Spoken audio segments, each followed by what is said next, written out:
राजस्थान के रेगिस्तान में बसा एक गांव कुलधरा दिन में सुनहरी धूप से चमकता, लेकिन रात होते ही यहां की फिजा बदल जाती है। लोग कहते हैं यहां रात के बाद अजीब फुसफुसाहटें हवाओं में तैरती हैं, जैसे कोई पुरानी पीड़ा कह रही हो। वीरान गलियों में आत्माओं की मौजूदगी महसूस होती है और खामोशी इतनी भारी है कि रूह तक कांप जाए। कुलधरा की रातें रहस्यमयी हैं, कभी दूर से आती हंसी, कभी चूड़ियों की खनक। आसपास के गांवों के लोग सूरज ढलते ही यहां से दूर रहते हैं। यह गांव एक गहरा राज छुपाए बैठा है, एक समृद्ध समुदाय जो एक ही रात में गायब हो गया। आखिर क्यों? कौन सी घटना थी जिसने सब बदल दिया? आज भी इसकी जर्जर दीवारें और वीरान घर किसी के लौटने का इंतजार करते हैं। कुलधरा सिर्फ एक उजड़ा गांव नहीं, बल्कि इतिहास, रहस्य और डर का संगम है। क्या आप इसकी डरावनी कहानी सुनने के लिए तैयार हैं? कभी कुलधरा डर की जगह नहीं थी। यहां पालीवाल ब्राह्मण रहते थे, कुशल किसान, चतुर व्यापारी। उन्होंने रेगिस्तान में भी समृद्धि हासिल की थी। गांव की योजना शानदार थी, चौड़ी गलियां, पानी का प्रबंधन, ठंडे घर, त्योहारों की रौनक, बच्चों की हंसी और एकजुटता यहां की पहचान थी। कुलधरा जैसलमेर के पालीवाल समुदाय के 84 गांवों में से एक था।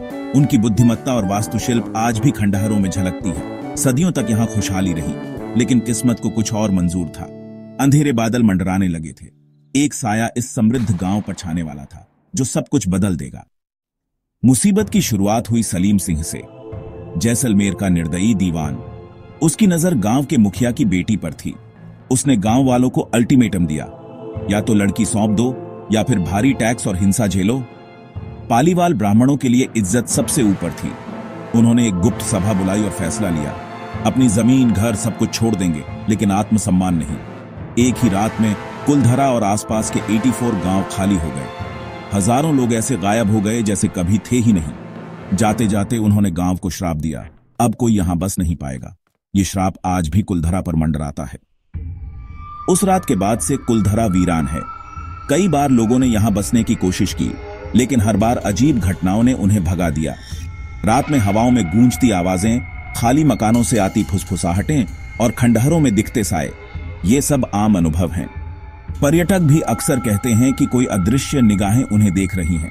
कभी बच्चों की हंसी, कभी औरतों की बातें सुनाई देती हैं, जबकि गांव खाली है। तापमान अचानक गिर जाता है, इलेक्ट्रॉनिक उपकरण बंद हो जाते हैं। ये घटनाएं कुलधरा की रहस्यमयता को और गहरा करती हैं। कई पैरानॉर्मल इन्वेस्टिगेटर्स ने यहां रात बिताने की कोशिश की, लेकिन ज्यादातर डर के मारे भाग गए। अब एसआई ने कुलधरा को विरासत स्थल घोषित कर दिया है और सूर्यास्त के बाद प्रवेश वर्जित है। स्थानीय गाइड्स भी अपनी डरावनी कहानियां सुनाते हैं। ऐसा लगता है जैसे गांव अपने दुख को थामे हुए है। कुलधरा की रहस्यमयता ने वैज्ञानिकों और रिसर्चर्स को भी आकर्षित किया है। वे उपकरणों के साथ यहां आते हैं, अजीब घटनाओं के पीछे तर्क खोजने।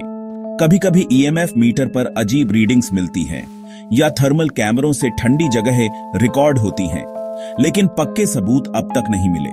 कुछ विशेषज्ञ मानते हैं कि ये सब हवा या जानवरों की वजह से हो सकता है, लेकिन जिन्होंने खुद अनुभव किया वे संतुष्ट नहीं होते।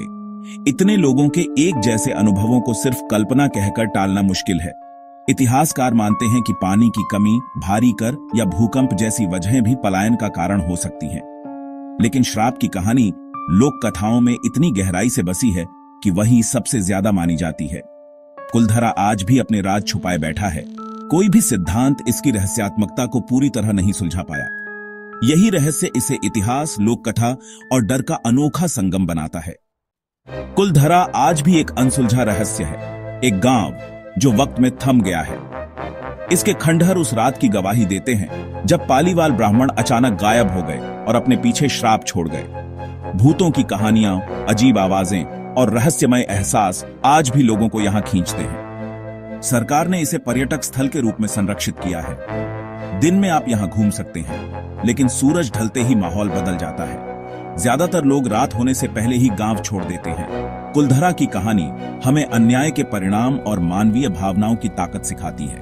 अब सवाल यह है, क्या आप कुलधरा की परछाइयों में एक रात बिताने की हिम्मत करेंगे? क्या आप इसके अतीत की फुसफुसाहटों का सामना कर पाएंगे?